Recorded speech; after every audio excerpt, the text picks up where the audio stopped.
الرحمن الرحیم جڑاوالا اور منڈی بہودی دو ضلع سے میں بات کر رہا ہوں. میں پہلے تو آپ سب کو سلام پیش کرتا ہوں کہ آپ نے اس بھرپور طریقے سے ہماری مارچ کے اندر آج شرکت کی تو آپ کا بہت بہت شکریہ.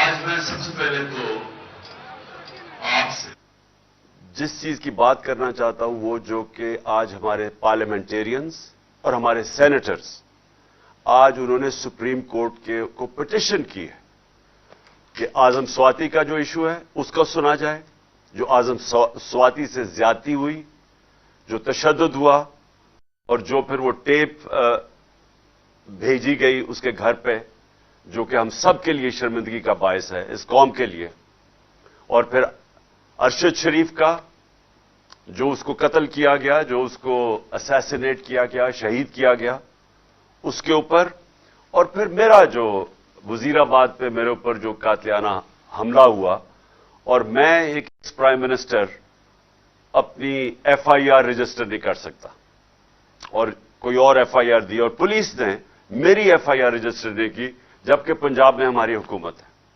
تو یہ ہم نے سپریم کورٹ کے پاس لے کے گئے ہیں اور مجھے امید ہے کہ ہمارے آنریبل چیف جسٹس اس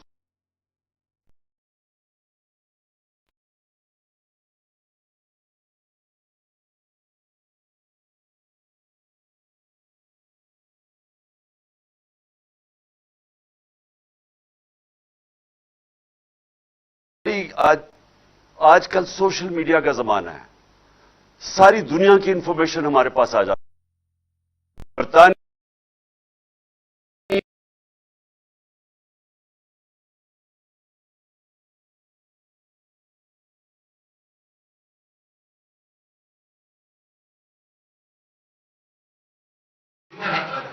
اس کے اوپر انہوں نے فائن کر کے 1.5 کروڑ روپے کا, اور اس سے کہا کہ پرائم منسٹر ہو یا نو ہمیں نہیں فرق پڑتا, قانون کے سامنے سب ایک برابر ہیں. جو ان کا وزیر اعظم تھا برطانیہ کا, جو پچھلا وزیر اعظم جو تھا, آپ کو پتا ہے کہ اس کو کیوں نکالا گیا؟ وہ بھاری اکثریت سے جیتا تھا, اس کو صرف اس لیے نکالا گیا اس نے لوگوں کے لیے بنایا ہوا تھا. کورونا کے دور میں وہ اس نے اپنے اوپر لاگو نہیں کیا. ایک وجہ تھی کہ اس کے اوپر انہوں نے اس کے اوپر ایکشن لیا اور اس کو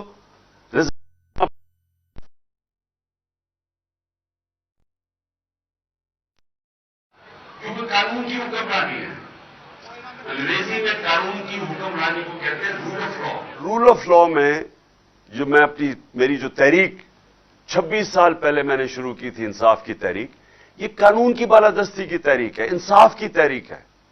اور یہ اس لیے نہیں, لوگ میرے سے کہتے جی آپ کا معاشی ایجنڈا کیا ہے, اب ملک میں خوشحالی کیسے لے کے آئیں گے؟ اگر ملک میں خوشحالی لے کے آنی ہے تو یہاں انصاف قائم کرنا پڑے گا. جب تک اس ملک پاکستان کے اندر قانون کی حکمرانی نہیں ہوگی یہاں خوشحالی نہیں آنے لگی. جو بھی کوئی ہمارے ماضی میں جھوٹ بولتا رہا ہے کہ میں ایشین ٹائیگر بنا دوں گا یا میں لاہور کو پیرس بنا دوں گا, یہ نہیں بن سکتی جب تک انصاف نہیں ہوگا. نبی صلی اللہ علیہ وسلم نے مدینہ کی ریاست میں سب سے پہلے عدل اور انصاف قائم کیا, خوشحالی بعد میں آئی. آج اگر آپ ایک دیکھیں انصاف کا انڈیکس یا رول آف لا کا انڈیکس یا قانون کی حکمرانی کا انڈیکس دنیا میں چھپا ہوا ہے کہ کون سے ملکوں کے اندر انصاف زیادہ اور کدھر کم ہے. تو دنیا کے اندر ملکوں کی ریٹنگ کی ہوئی ہے کہ نمبر 1 ملک کون سا ہے, نمبر 2 کون سا ہے, 3. تو جو سارے دنیا کے اوپر کے 10 15 ملک ہیں سب خوشحال ترین ملک ہیں. ان میں ڈنمارک ہے, سویڈن ہے, ناروے ہے, سوئٹزرلینڈ ہے, برطانیہ ہے. جو بھی ملک کے اندر دنیا میں خوشحال ملک ہیں, جرمنی ہے, ان ساروں کے اندر انصاف اوپر ہے, قانون کی حکمرانی ہے, وہاں رول آف لا ہے وہاں. تو سوچیں کہ پاکستان کدھر ہے رول آف لا انڈیکس میں؟ ہم دنیا کے اندر 129 نمبر پہ ہیں. 129 نمبر پہ پاکستان ہے